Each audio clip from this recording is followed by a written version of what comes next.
దేవుడికి ఎలాంటి భేదము కూడా లేదండి. ఒక మాట నేను చెప్పనివ్వండి.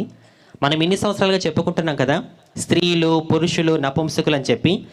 ఈ లింగ భేదాలన్నీ మన దేహానికే తప్ప మన ఆత్మకి ఎలాంటి లింగ భేదము లేదు. కొట్టాలి చప్పట్లు గట్టిగా దేవుడికి.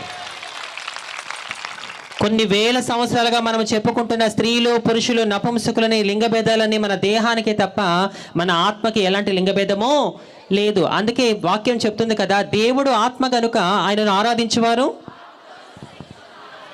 శరీరంతోనూ సత్యంతోనూ అన్నాడా? ఆత్మతోనూ సత్యంతోనూ ఆరాధించుడి.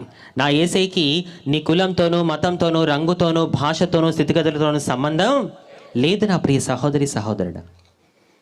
అంతకుముందు నేను ఒకసారి వాట్సాప్లో ఒక మెసేజ్ చదివాను. చదివి నాలో నేనే చాలా నవ్వుకున్నా. ఏంటా మెసేజ్ అంటే, మన భారతదేశంలో కులాలు అనే భేదం లేకుండా అందరికీ సమానంగా దక్కింది ఏంటో తెలుసా? కరోనా. ఏంటిది? నిజమే కదా. కరోనాకి ఏమైనా కులమత భేదాలు ఉన్నాయా? వీడు చౌదరి, వీడు రెడ్డి, వీడు నాయుడు, వీడు దళితుడు ఏమైనా చూసిందా? వీళ్ళది సొంత ఇల్లు, వీళ్ళది అద్దె ఇల్లు చూసిందా? వీళ్ళు అందంగా ఉన్నవాళ్ళు, వీళ్ళు అందంగా లేని వాళ్ళు చూసిందా? అందరిని అది తీసుకొని వెళ్ళింది.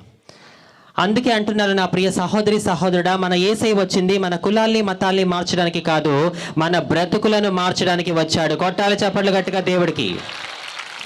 రాజాం ప్రాంతంలో మైకు ద్వారా ఈ నా మాటలు వింటున్న ప్రియ సహోదరి సహోదరుడా వినండి. దేవుడు మీతోనే చెప్తున్నాడు. నా యేసయ్య వచ్చింది నీ కులాల్ని మతాల్ని మార్చడానికి కాదు. నా యేసయ్య వచ్చింది ఒక పాపిని పరిశుద్ధుడిగా మార్చడానికి వచ్చాడు. హల్లెలూయా, హల్లెలూయా.